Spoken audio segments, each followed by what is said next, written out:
Are you thinking of spending money on Genesis crystals? If yes, then I recommend watching this because it might just save you a bunch of money. There's this website called Lootbar GG, where you can save up to 25% compared to in-game purchases. Since Lootbar uses the official partnership route, you can enjoy all the official Hoyoverse recharge events, meaning you can get twice the amount of Genesis crystals if you have the bonus. This is how I purchased 6,560 Genesis crystals for only $47. All I had to do was provide my UID and make the payment, and 1 to 2 minutes later, I received the crystals on my account. No hassle.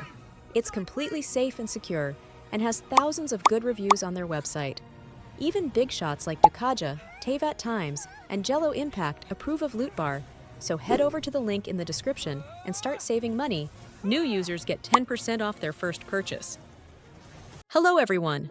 I am giving away a Welkin in this video, so make sure to like the video, subscribe, and comment down your UID and who you're saving for if you want to participate.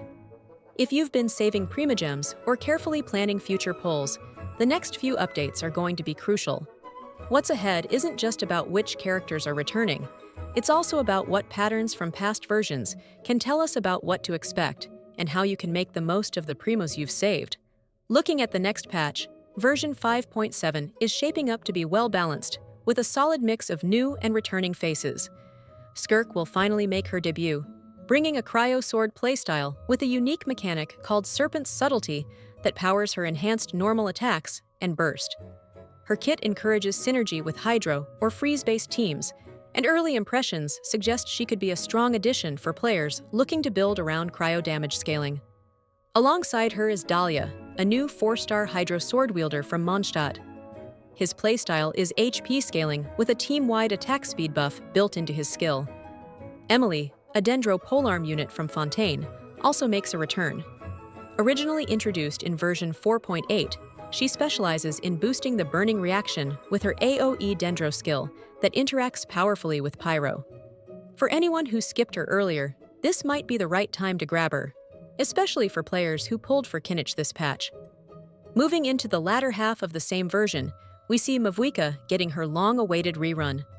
Shenhe is also reappearing, and her return fits perfectly with Skirk's release. She's an excellent Cryo support, known for buffing Cryo damage and reducing enemy Cryo resistance, making her a fantastic partner for Skirk or any other Cryo-heavy team. Between Mavuika, Shenhe, Skirk, and Emilie, 5.7 offers a lot of value depending on your current team needs and plans.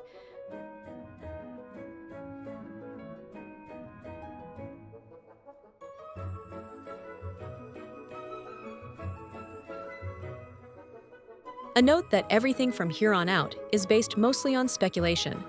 So for version 5.8, it's looking like a patch focused on reruns rather than introducing new characters. Although there were rumors about a new Hydro 5-star joining, that now appears unlikely. Instead, we're probably getting familiar faces, specifically from Natlan. Past trends suggest that characters introduced in earlier patches of a region typically get reruns later in that same region's timeline. That means Citlali, Chasca, and Mualani are the top candidates, especially since none of them have had reruns yet. Of the three, Citlali feels like the surest bet. Her kit is versatile and widely used, and she's also the most recent. Chasca seems like the next logical choice based on release timing, though Mualani is still waiting for her first rerun, which could tip the scales in her favor. If you're planning to spend on Genesis crystals, don't forget to use my Lootbar link in the description to save yourself up to 25% off the original price. Go check it out if you don't believe me. Wanderer is another character whose return could land in this update. Given how many Sumeru-based characters have been left out of recent rerun banners, it's possible that a dedicated Sumeru Chronicled Wish is coming soon.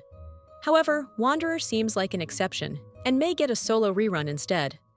And let's be honest, 5.8 is the final version before the next major region, so there's a good chance the devs will try to tempt players to spend heavily right before the big update. We've seen this strategy before, where hype reruns like Nahida or Yalan are timed just before a regional launch to drain players' primos. That brings us to version 6.0. A new nation is coming, and that means new lore, characters, gameplay systems, and possibly new combat mechanics. And just like with the start of Inazuma and Sumeru, the arrival of a fresh region often kicks off with a big rerun, usually of a past Archon. Zhongli led the way in 4.0, and Raiden did the same in 5.0. Following that logic, it wouldn't be shocking to see Venti return for 6.0, especially if the new region ties back to Mondstadt. He could play a key role in the story's transition and guide us into the next chapter. If Venti does return, Varka might finally make his first appearance too. His name has been mentioned so often, and he's been built up as one of Mondstadt's strongest figures. Seeing both of them featured together would be a huge moment for longtime players invested in the lore. There's no solid info on other new characters yet, but as always, the beta for 6.0 will start leaking within the next month or two. That's when the real flood of news will hit. Character kits, banners, and all kinds of updates. Newest leaks suggest that Varka will release late into the 6.x version. Personally, I will be pulling for Skirk, even though she seems very restrictive right now. So what's your plan? Are you pulling in 5.7, passing on 5.8, or saving it all for the big leap into 6.0? Let me know your thoughts, and if you found this useful, make sure to subscribe for more updates as the leaks start rolling in. Thanks for watching and subscribe, or you'll lose your 50/50 to Kiki.